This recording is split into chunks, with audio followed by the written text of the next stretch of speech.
করাচির হযরত হাকিম আক্তার সাহেব রাহিমাহুল্লাহ বহুত বড় আল্লাহর একজন ওলি, আরেফ বিল্লাহর উপাধি। করাচির জামে মসজিদে তিনি নামাজ পড়েন।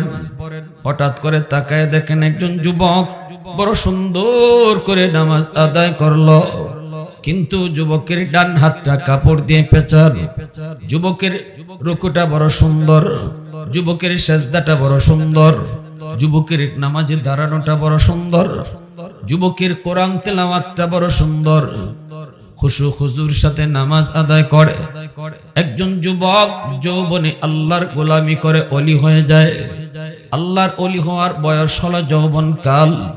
এই জমিনে যত আল্লাহর ওলি হয়েছেন সবাই ওলি হয়েছেন যৌবন কালে।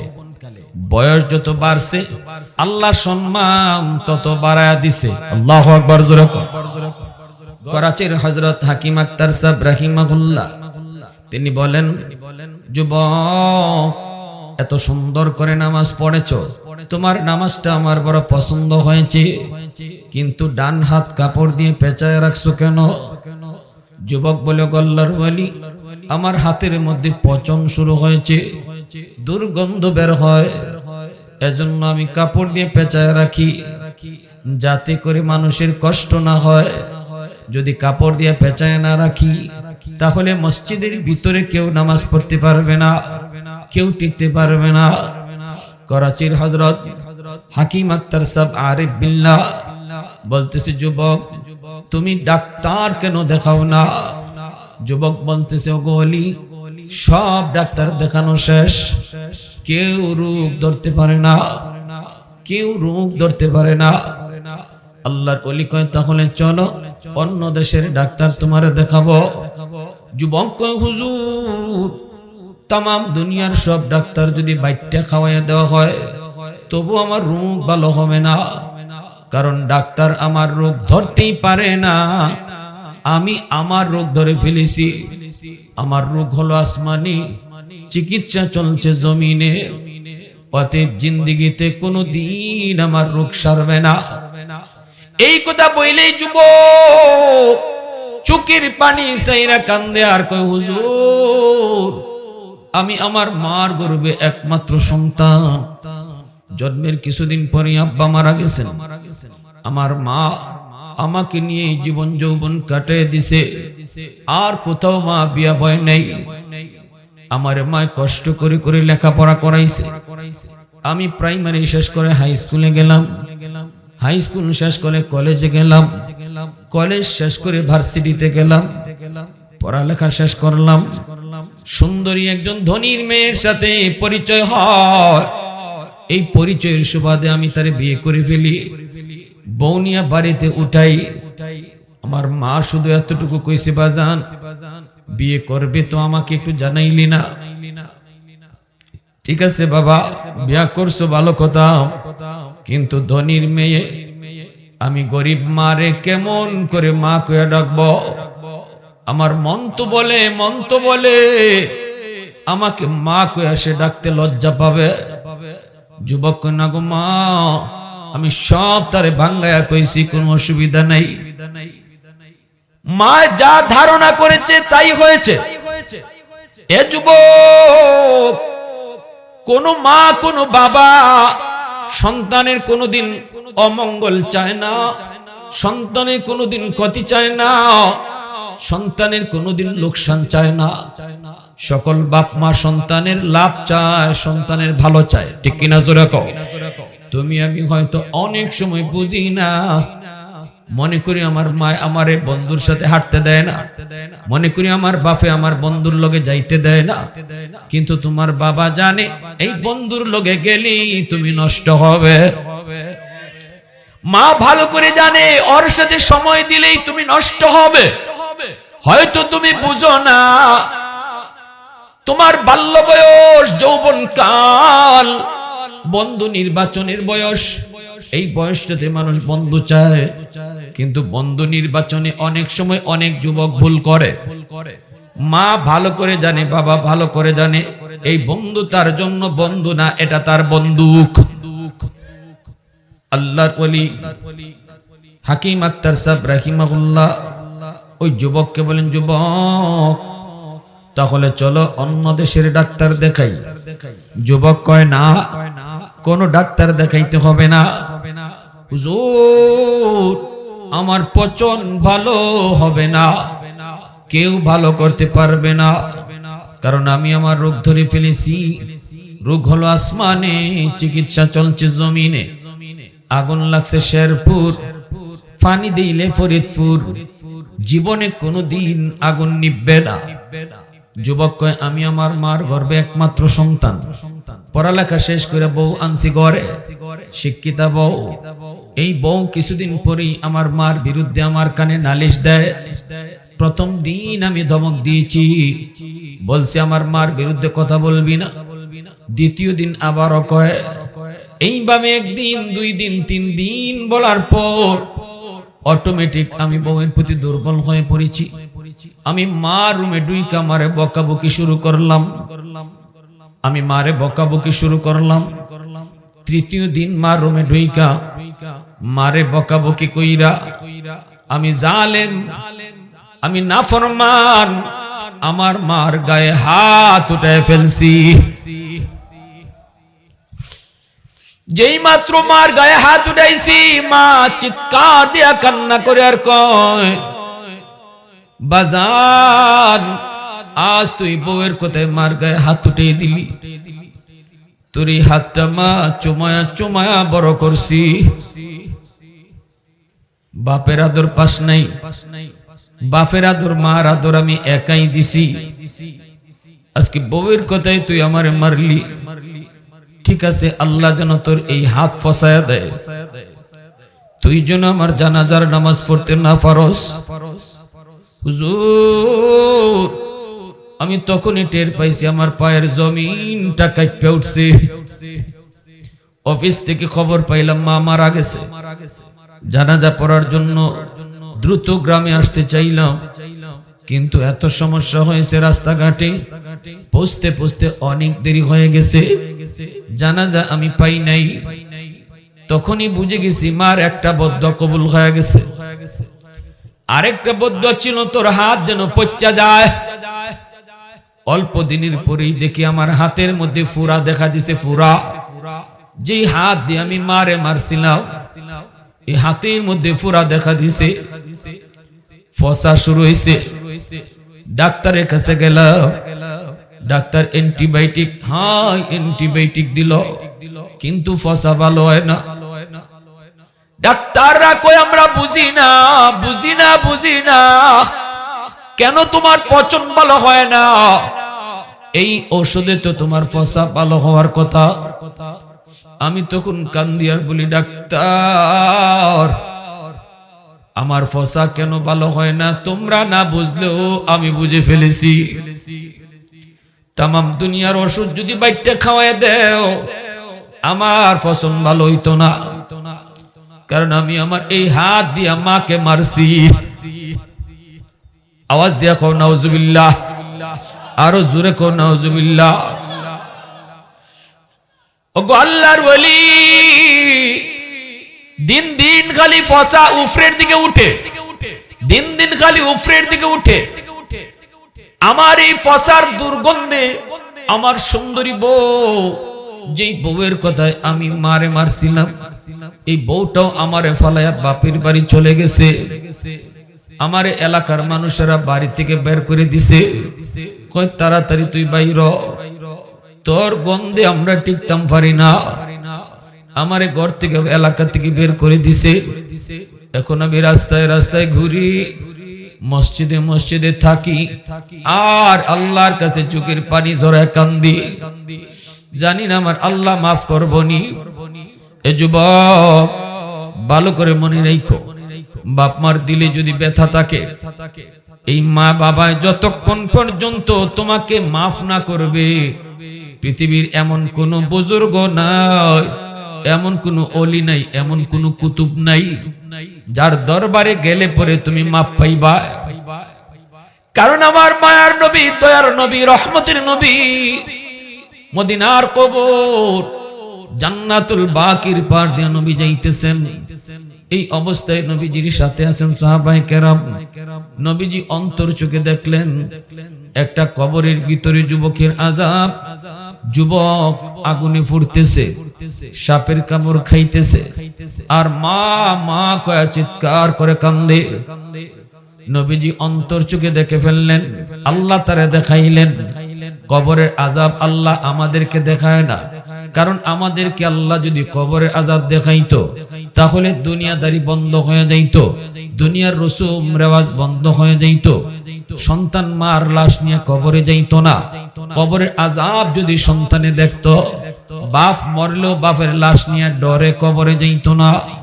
রাতের বেলা কবরের পাশ দিয়া বাড়িতে আওয়াজ যাওয়া দূরের কথা, দিনের বেলাও কেউ কবরের পাশ দিয়া ডরে কবরের পাশ দিয়ে যাইতো না। বাড়িঘর বানাইতো কবরের দ্বারা, চৌকে যদ্দূর দেখা যায় কবর, এর ভিতরেও কেউ মানুষে বাড়িঘর বানাইলো না। যদি আল্লাহ কবরের আযাব মানুষে দেখাইতো তাইলে কি সম্ভব ছিল দুনিয়া চলা? দুনিয়াতে চলা সম্ভব নি। কোনানো কবর দিলাই না বাপরে, কোনানো কবর দিলাই না মারে। আযাব যদি আল্লাহ দেখাইতো কবরস্থানের দ্বারে ফারো কেউ গড়ই বানাইলো না। এজন্য আল্লাহ দুনিয়ার নিজাম ঠিক রাখার লাগে, দুনিয়ার ব্যবস্থাপনা ঠিক রাখার লাগে আল্লাহ কবরের আযাবটা মানুষের চোখের আড়াল করে দিয়েছে। মাঝে মাঝে গরু ছাগল টের পায়, দেখবা কবরস্থান থেকে গরু দৌড় মারে, ছাগলে দৌড় মারে।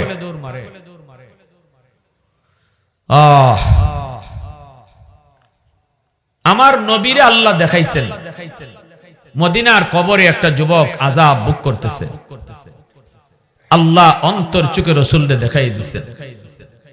নবীজি দেখছেন, সাহাবীরা দেখেন নাই, নবীর সাথে সাহাবায়ে কেরাম তারা কিন্তু দেখেন নাই, দেখছেন আল্লাহর রাসূল। দেখাইছেন কে?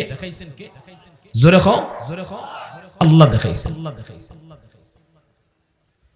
এইবার রহমতের নবী, মায়ার নবী আল্লাহর কাছে আবদার করে, মালিক তুমি তো আমাকে রহমতের নবী বলেছ, রহমতের নবী কবরের পাশ দিয়ে চলে যাবে আর কবরের ভিতরে আযাব হবে।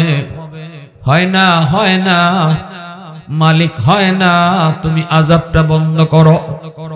নবী হাত উঠে দোয়া করেন, সাহাবীরা আমিন আমিন কোন, কিন্তু যুবকের আযাব বন্ধ হয় না।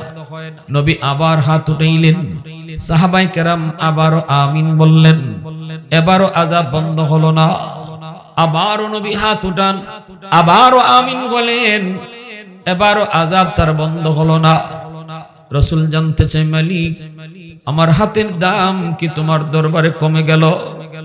আল্লাহ আমি তো হাত উঠায় চাইতে দেরি, কবুল করতে তুমি দেরি করো না। আমার আপনার নবীর হাতের কি পরিমাণ দাম! হযরত আবু হুরায়রা রাদিয়াল্লাহু তাআলা আনহুকে নবীজি একটা থলির মধ্যে খেজুর দিয়া কইছেন, আবু হুরায়রা সারা জীবন এই থলি থেকে খেজুর খাইও, কিন্তু কোনদিন কয়টা খেজুর বাকি আছে দেখো না। সুবহানাল্লাহ, জোরে কইতা না? আচ্ছা কইয়া কইয়া কি আপনারা সুবহানাল্লাহ কওয়ানি লাগবে? আমার সুবহানাল্লাহ কইতে গোনা না সোয়া। সুবহানাল্লাহ অর্থ কিটা?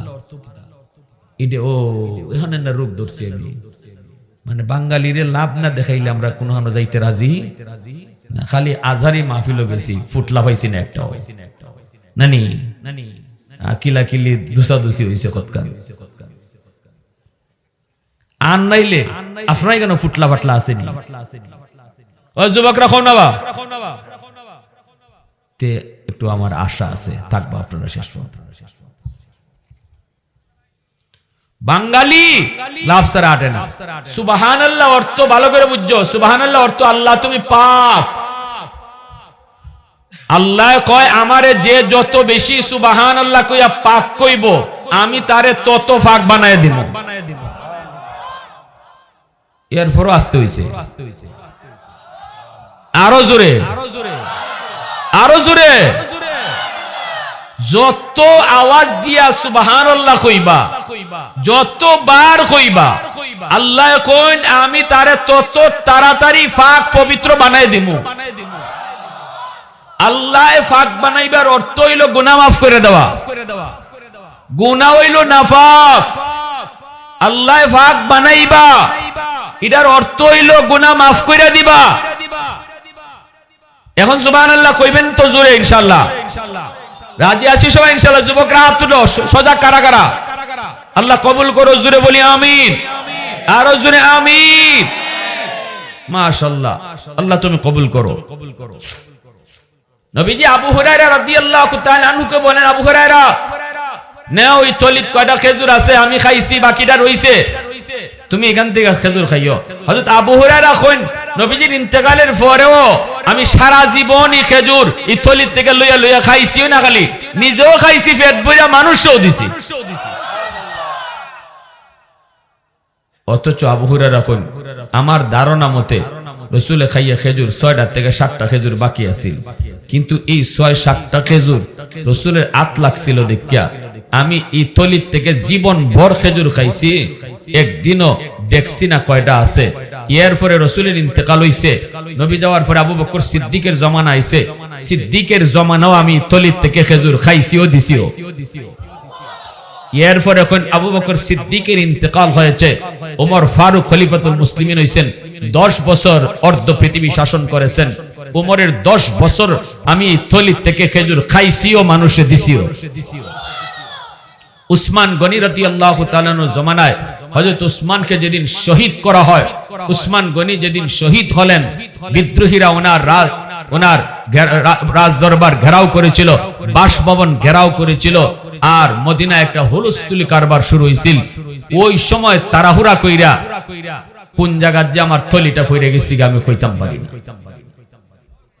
সুবহানাল্লাহ, চিন্তা করছে আমার নবীর হাতের কি পরিমাণ দাম।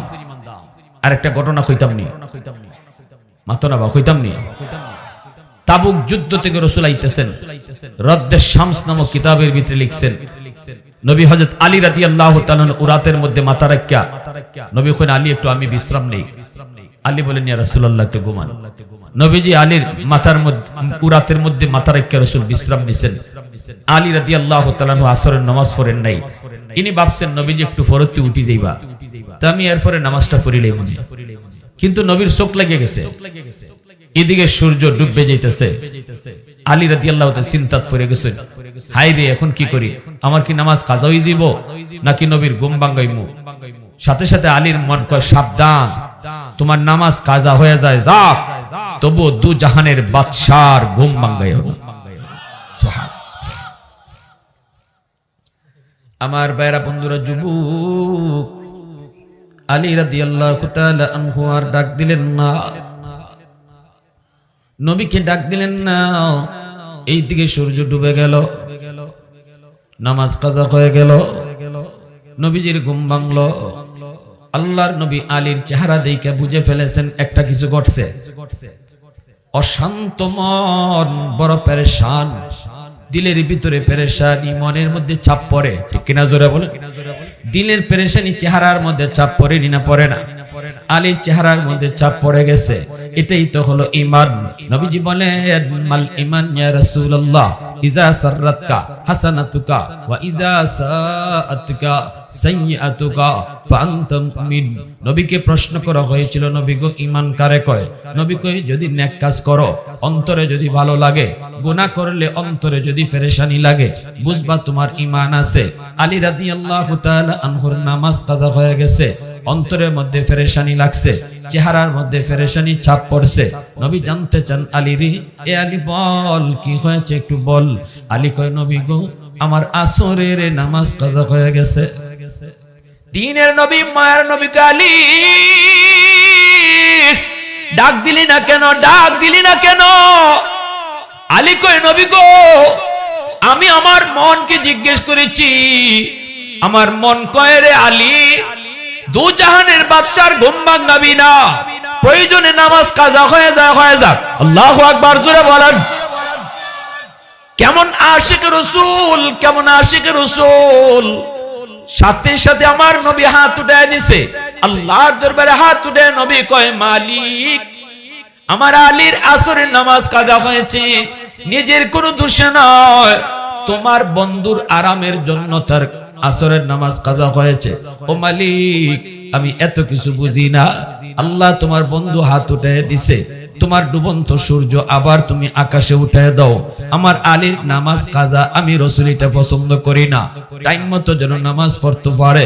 তুমি তোমার সূর্যকে আবারও আকাশে উঠাও, যেন আমার আলী টাইম মতো নামাজ পড়তে পারে। নবীজি হাত উপরে থাকতে থাকতেই আল্লাহ পাক নবীর হাতের দাম দিয়া সূর্য আবার আকাশে উঠায় দিছে।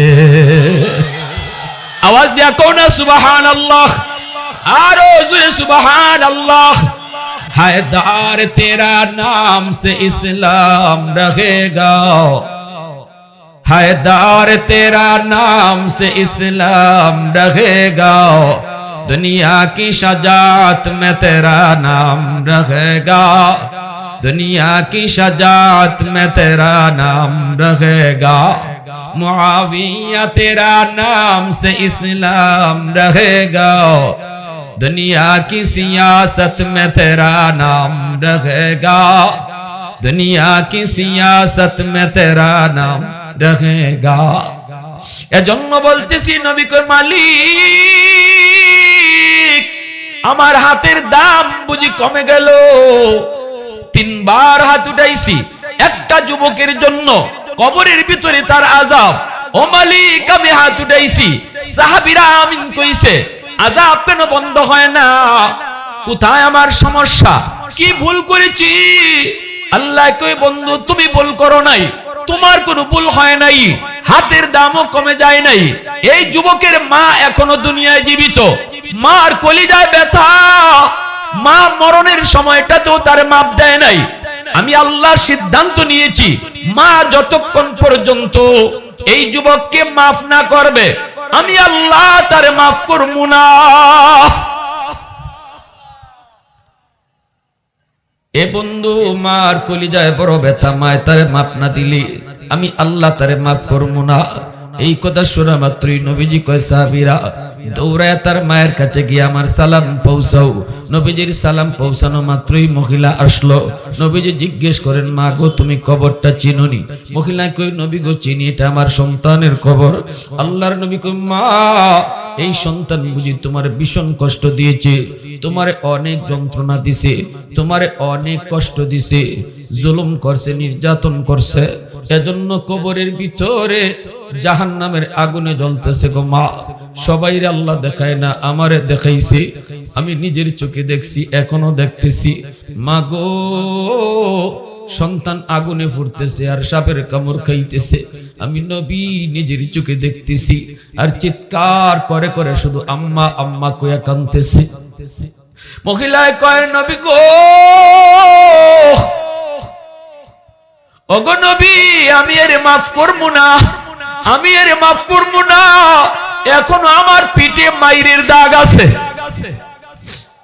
পিঠে এখনো মাইরের দাগ। বোর কোথায় আমার গায়ে হাত উঠাইছে গো নবী, আমি মরণের সময়ও তারে মাপ দিই নাই, এখনো মাপ দিব না।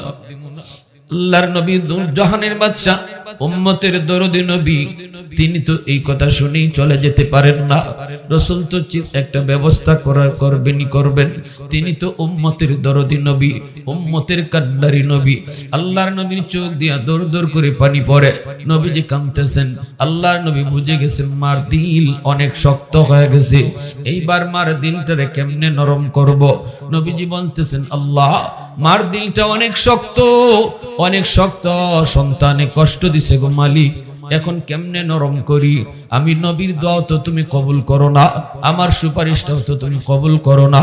আল্লাহ, একটা আবদার করি মালিক, কবরের আযাবটা তুমি আমাকে যেইভাবে দেখাইছো এইভাবে তার মারও তুমি দেখায়া দাও।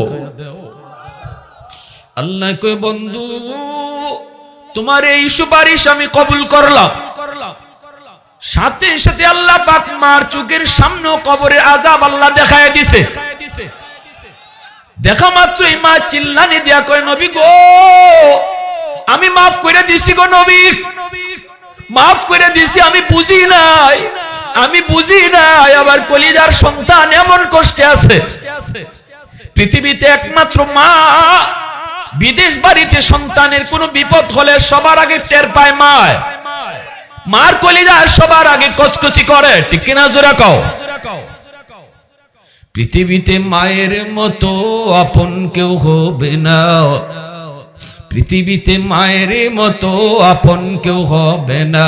তোমরা কোনোদিনও মায়েরই মনেতে কষ্ট দিও না, তোমরা কোনোদিনও মায়েরই মনেতে কষ্ট দিও না। পৃথিবীতে মায়ের মতো আপন কেউ হবে না, পৃথিবীতে মায়ের মতো আপন কেউ হবে না। তোমরা কোনোদিনও মায়েরই মনেতে কষ্ট দিও না। কত পাপী এমন আছে মাকে কষ্ট দেয়, মায়ের মনে কষ্ট দিয়ে অভিশাপ নেয়। মায়ের মনে কষ্ট দিলে খোদা যে সহে না, মায়ের মনে কষ্ট দিলে খোদা যে সহে না। তোমরা কোনোদিনও মায়েরই মনেতে কষ্ট দিও না, তোমরা কোনোদিনও মায়েরই মনেতে কষ্ট দিও না। যেই মাত্র মায় কই মাফ করে দিছি, সাথে সাথে আল্লাহ আযাব বন্ধ করে দিছে। মায় মাফ করতে দেরি হয়েছে, আযাব বন্ধ করতে দেরি হয় নাই। এজন্য এর যুবক, তাম দুনিয়ার সমস্ত মানুষকে যদি তুমি খুশি করো আর মা বাবার কলিজায় যদি ব্যথা দাও, আল্লাহ কোনদিন তোমার উপর খুশি না। আব্দুল কাদের জিলানী, মঈনুদ্দিন চিশতির মতো আল্লাহর ওলি, এমন বহুত কুতুবরে ঘরে আইনা যদি তুমি দাওয়াত খাওয়াও, সবাই যদি তোমার জন্য হাত উঠায়, তবু আল্লাহ তোমারে মাফ করবে না। যদি মার কলিজায় ব্যথা থাকে, বাবার কলিজায় ব্যথা থাকে, কারণ আমার নবীর সুপারিশ যদি আল্লাহ কবুল করলো না, সেখানে হাজারো আব্দুল কাদের আইলো লাভ হইতো না, ঠিক না? কারে বেজার কইরা কারে খুশি করতেছো দুনিয়া? শ্বশুর শাশুড়িরে খুশি করো, আপত্তি নাই, শরীয়তের বিধান আছে। কিন্তু শ্বশুর শাশুড়ি খুশি থাকলে আল্লাহ খুশি, হাদিস পাই না। হাদিস আমরা পেয়েছি, বাপ মা খুশি থাকলে আল্লাহ খুশি। রেদার রাব্বি ফি রাদাল ওয়ালিদাইন ওয়া সাকাতুর রাব্বি ফি সাকাতিল ওয়ালিদাইন। শাশুড়ির আম্মা কইয়া মুখ বইরা ডাকো, অসুবিধা নাই, কিন্তু মারে যদি আম্মা কইয়া মুখ বইরা তুমি ডাক দাও, মার দিলটা খুশি হয়ে যাবে। মার দিলটা যদি খুশি হয়, আল্লাহ তোমার উপর খুশি হয়ে যায়। বাবারে আব্বা কইয়া তুমি বেশি বেশি ডাকো, বাবার দিলটা খুশি হয়ে যাবে। কারণ মা বাবা সন্তানের আম্মা আব্বা ডাকটা শোনার জন্য দিলটা খাকা করে। সন্তান যত বড়ই হোক না কেন যুবক, মার কাছে বাবার কাছে সন্তান কোনোদিন বড় হয় না। সন্তান বড় হলো বাপ মার কাছে ছোটই থাকে। যত বেশি আম্মা আব্বা কইয়া তুমি ডাকবা, তত তাড়াতাড়ি আম্মা আব্বার দিল খুশি হইব। বাজারে যাইতেছো, একটু চিন্তা করে যাও, আম্মা তোমার কি লাগবো, বাবারে কইয়া দাও আব্বা তোমার কি লাগবো। বাজারে গিয়া মার জন্য আগে ফানটা কিনো, বাবার জন্য ওষুধটা তুমি আগে কিনো। কইয়া গেছো মা কি লাগবো, আব্বা তোমার কি লাগবো, বাবার দিলটা খুশি। আল্লাহ কয় বন্ধু তুমি জানায় দাও, এই যুবক মারে খুশি করে নাই, মারে খুশি কইরা আমি আল্লাহরে খুশি কইরা নিছে। আল্লাহ। এজন্য বলি যুবক, মা বাবা খুশি থাকলে কে খুশি? আর একটু জোরে বলো, কে খুশি? এ যুবক শোনো, চেহারার দিকে নজর করে তাকাইছো, রাতের বেলা তুমি ঘুমাইতে গেছো, বাবার মশুরিটা টানায় দিছো, মার মশুরিটা টানায় দিছো, মার মাথায় একটু তেল মালিশ করে দিছো, বাবার ফার তলাতে একটু তেল লাগাইয়া দিছো। জানো নি বাবার দিল খুশি। লাভটা কিতা? লাভটা হইল হাকিমুল উম্মত মুজাদ্দিদ মিল্লাত মাওলানা আশরাফ আলী থানভী বলেন, যেই সন্তান মা বাবারে খুশি রাইখা সব সময় চলার চেষ্টা করে, এই সন্তানের দুনিয়ার এক নাম্বার ফায়দা, আল্লাহ পাক তার হায়াতের ভিতরে বরকত বাড়ায়া দেয়। সুবহানাল্লাহ। দুই নাম্বার ফায়দা হলো আল্লাহ তার রিজিকের মধ্যে বরকত বাড়ায়া দেয়।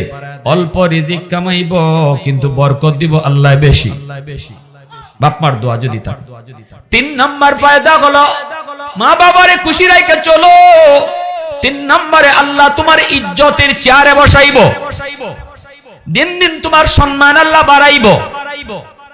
চার নাম্বার হলো আল্লাহ পাক রব্বুল আলামিন তোমার এই দুনিয়ার জমিনে আল্লাহ তোমারে মক্কা মদিনা জিয়ারত নসিব করায় দিব। বাপ মার যদি দোয়া থাকে, কেন এটা কেন এটার দলিল হইল মা মিন ওয়ালাদিন বারিন ইয়ানজুরু ইলা ওয়ালিদাইহি নাজরা রাহমাতিন ইল্লা কাতাবাল্লাহু লাহু বিকুল্লি নাজরাতিন হাজ্জাতাম মাবরুরা। দুনিয়াত বাপ মার সেরাফায় চাইছো আর কবুল হজ আমলনামা জমা হইছে, ফেরেশতারা কইছে আল্লাহ এতগুলা হজ তার আমলনামা জমা হই গেছি, খালি বাপ মার সেরাফায় চাইয়া তে তুমি তারে মক্কা মদিনা দেখাইতাই না, আল্লাহ তুমি তারে মরবার আগে মক্কা মদিনা দেখাইলো। ফেরেশতারা দোয়া করতে থাকে। আর এজন্য মা ভক্ত বাবা ভক্ত সন্তান টাকা পয়সা না থাকলেও আল্লাহ তারে একদিন না একদিন মক্কা মদিনা জিয়ারত করায়। যদি মা বাবার বদদুয়া থাকে, বদদুয়া বাপ মারে যদি কষ্ট দেয়, এক নাম্বার শাস্তি দুনিয়ার হায়াতের বরকত আল্লাহ কাইরা নিবে। বিপদ তোমার উপরে আওয়ার কথা আসিল না আইব, অ্যাক্সিডেন্টে ফাও ভাঙ্গার কথা না ফাও ভাঙবো। দুই নাম্বার হলো রিজিকের মধ্যে আল্লাহ অভাব দিয়া দিব, রিজিকের মধ্যে সংকীর্ণতা দিয়া দিব। দেখবা তুমি অনেক কিছু করতেছো, ধরতে কোনটা পাইতায় না, ঠিক কি না? হাকিমুল উম্মত মুজাদ্দিদ মিল্লাত মাওলানা আশরাফ আলী থানভী রাহমাতুল্লাহি আলাইহি তার তাফসীরি কিতাবের ভিতরে কথা লিখছেন। তিন নম্বরে তার ক্ষতি হইল যে সন্তান বাপ মারে কষ্ট দিব, দুনিয়াত এরে খালি বেইজ্জত করব, আল্লাহ খালি এরে বেইজ্জত করব, জায়গায় জায়গায় বেইজ্জত হইব, জায়গায় জায়গায় বেইজ্জত হইব। তার সন্তানকে আল্লাহ তার মতো অমানুষ বানাইব। ভালো করে ইয়াদ রাখবেন, আমি আমার বাপ মার সাথে যা করবো আমার কপাল ওইটাই আছে, আমার কপাল ওইটাই আছে। একদিন আজ আমি সন্তান, কাল আমি হব বাবা, ঠিক কিনা? আজ যারা সন্তান কাল তারাই হবে বাবা। আজ আমি সন্তান হইয়া বাপ মার সাথে যে আচরণ করতেছি, আগামীকাল আমার সন্তান আমার সাথে এই আচরণই করবে। মানলে মানো, না মানলে নাই, আমার কথা আমি কই দিব। আলিমুল আমার খাম হইল কথা হয়ে যাওয়া, কেডা মানবো আর কেডা মানবো না এটা আল্লাহ জানে আর হে জানে। মানলেও আমার কোনটা না, না মানলেও আমার কোনটা না, আমার খাম হয়ে যাওয়া। এই দায়িত্ব আল্লাহ রসুল্লাহ দিসলা, ওমা আলাইনা ইল্লাল বালাগ। আল্লাহ কইছেন বন্ধু তুমি খালি হয়ে যাও গা, কেউ ফিটাইয়া নমাজি বানাইতা, এই জন্য আমি তোমার রসুল বানাইছি না, নবী বানাইছি না। ফিটাইয়া কেউ রে সুদ ছাড়াইতায়, ঘুষ ছাড়াইতায়, ইজাত দায়িত্ব তোমারে আমি দিছি না। লাস্তা আলাইহিম বিমুসাইতির, তুমি দারোগা না, তুমি মুবাল্লিগ হয়ে যাওগা। আমরা আলেম উলামারাও এই দায়িত্বই পাইছি। এখন আমার ওয়াজ শুনিয়া কেউ যদি কয় না একটু বুঝাওয়া দরকার, মারে আজকে রাত্রি গিয়া মাপসাইয়া খুশি করে লিমু, তার কপাল বালা। আর যদি কেউ কয় ইতাওয়াজ হুজুররা করে নই, কত শুনলাম আর কত কত কথা কত ভাই গেল, হের নসিব খারাপ। আমি আমার দায়িত্ব আমি আদায় করতেছি, ঠিক কিনা জোরে কোন? হ্যাঁ, জিকির করি লা ইলাহা ইল্লাল্লাহ, জোরে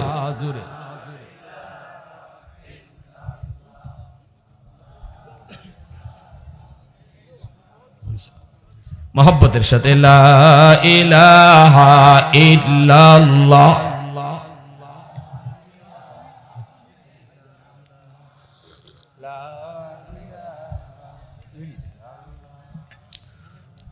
ডরাইন না তো, আপনার ডরাইতেছেন? হ্যাঁ না, আপনার জিকিরে বুঝাইতেছে, আপনার খুব ডরাইতেছেন। একটু একটু আওয়াজ দিয়া লা ইলাহা ইল্লাল্লাহ।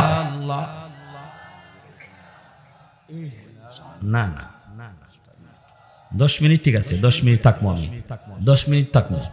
লা ইলাহা ইল্লাল্লাহ,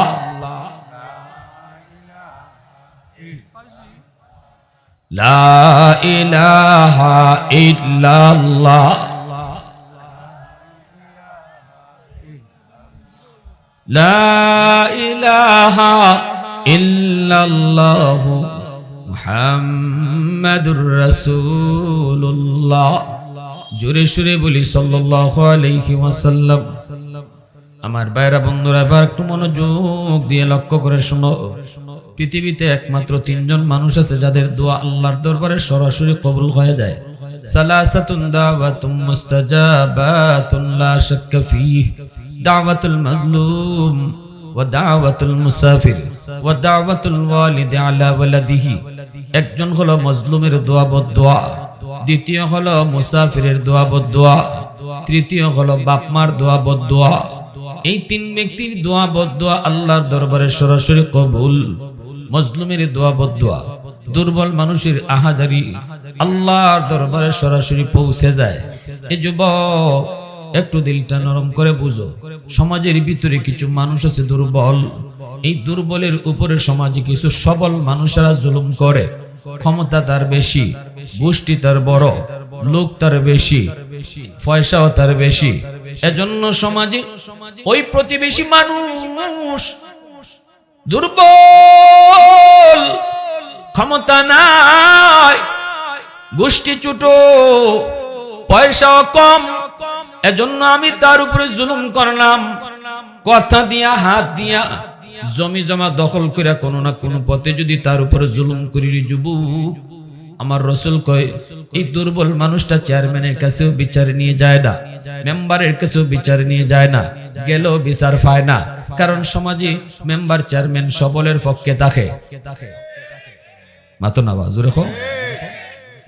এমপির কাছেও যায় না, থানায় গেলে দারোগায় মামলা নেয় না, কয় বেটা পয়সা আসেনি তোর।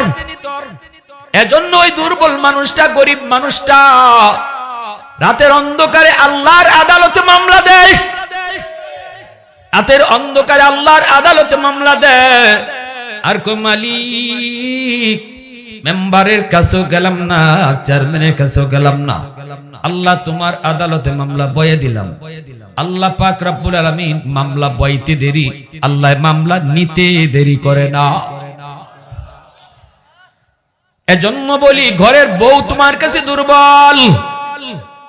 কারণ আল্লাহর বান্দি মা বাবা ভাই বোন সব সাইরা স্বামীর বাড়িতে আসছে, স্বামীর হাত ধইরা। এই ঘরের মানুষগুলি কেমন সে জানে না, শ্বশুরের মেজাজ কেমন জানে না, শাশুড়ির মেজাজ কেমন জানে না, ননদের মেজাজ কেমন জানে না, দেবরের মেজাজ কেমন জানে না। এই ঘরের মধ্যে তার আপন বলতে কেউ নেই, আপন শুধুমাত্র স্বামী।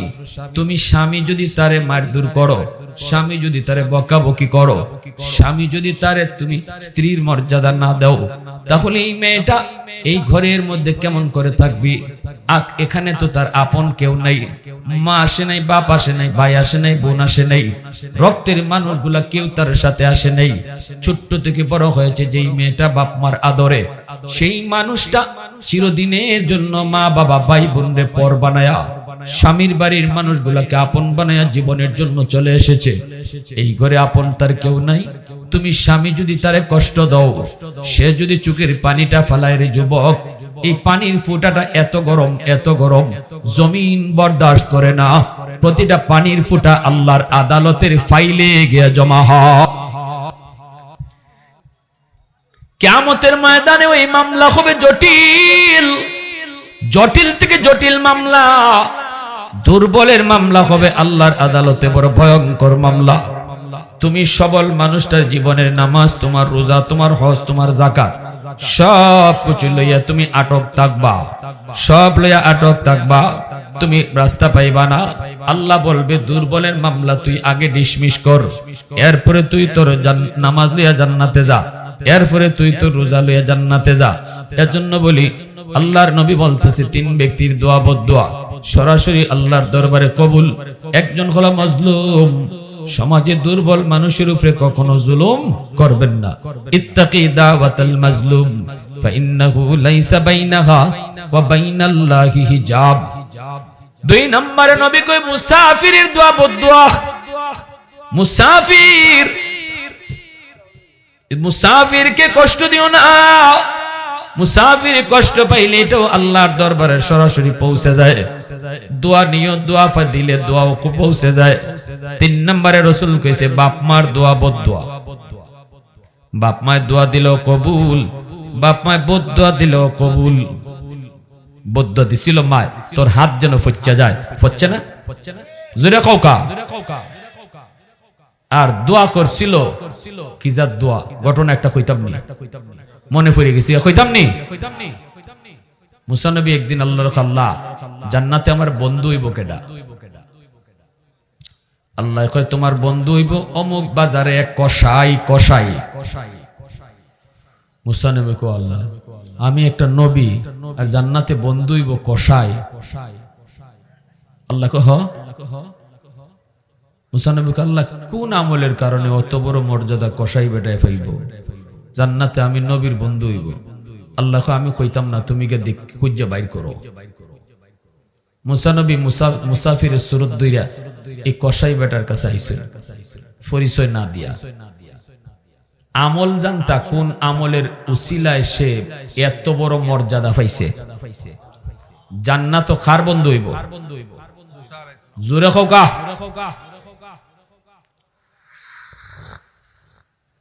এখন মুসা নবী আয়া কইন আসসালামু আলাইকুম ওয়া রাহমাতুল্লাহ।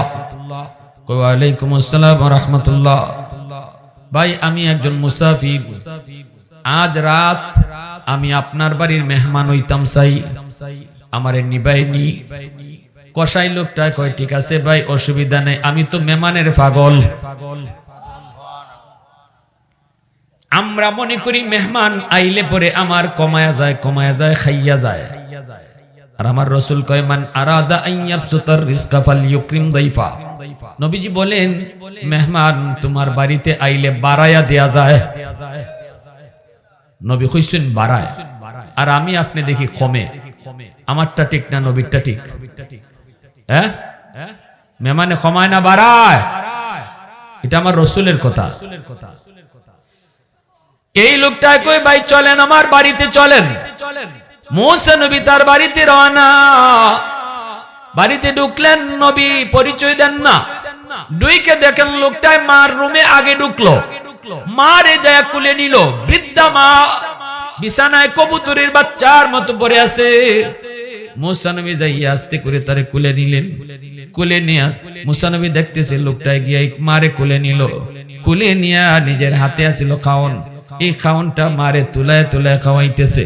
শিশুকালে মা যেভাবে তোমারে আমারে তুলায় তুলায় খাওয়াই তুরি যুবক, এইভাবেই এই কসাই লোকটায় মারে তুলায় তুলায় খাওয়াইতেছে।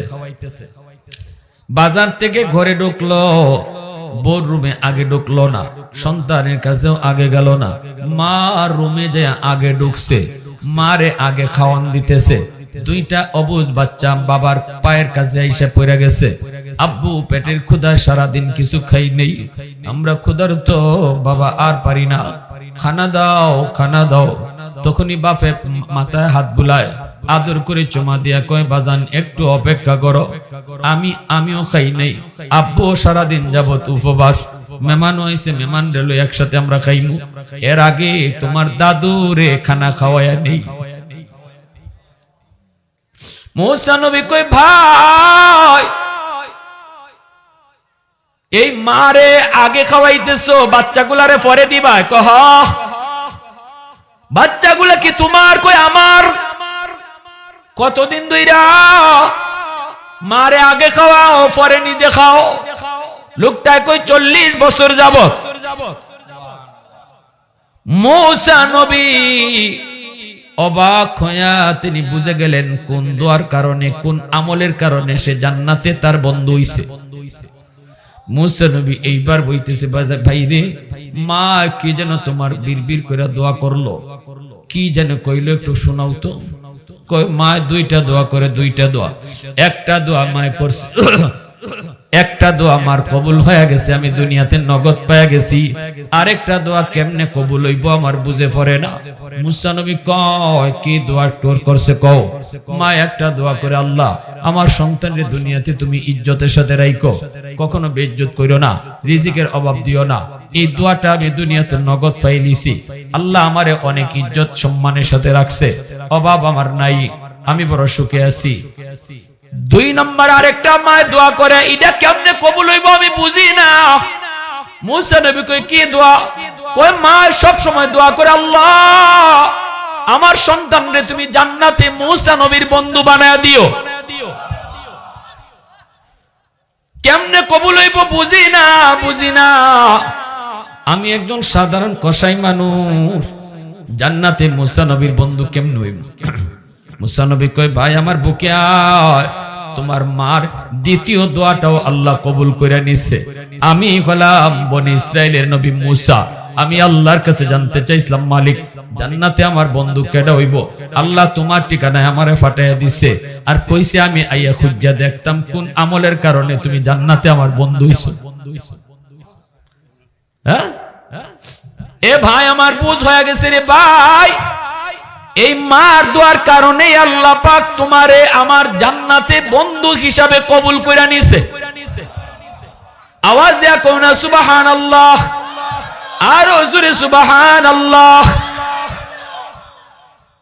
আহাদুল লাইসা কামিসলিক সামাদুন লাইসা কাফাদলি লিমানিল মুলকু তুগু ইতু সাজাওয়ার খুদাই তু খুদাওয়ান্দে ইয়ামিনি তু খুদাওয়ান্দে ইয়াসারি তু খুদাওয়ান্দে জমিনি তু খুদাওয়ান্দে সামাই তু রহিমি তু করিমি তু সামিঈ তু বসিরি তু মুইজ্জি তু মুদিল্লি তু মালিকিল আরশি বজাই বরি আজ চুও চেরা ই বরি আজ সুরত রঙ্গি বরি আজ ইজ্জত নিয়াজি বরি আজ বিম উমিদি বরি আজ খুরদন অখুফতন বরি আজ তুহমতে মর্দন বরি আজ বিম উমিদি বরি আজ রঞ্জবালা ইলা ইলাহা ইল্লাল্লাহ। জুরে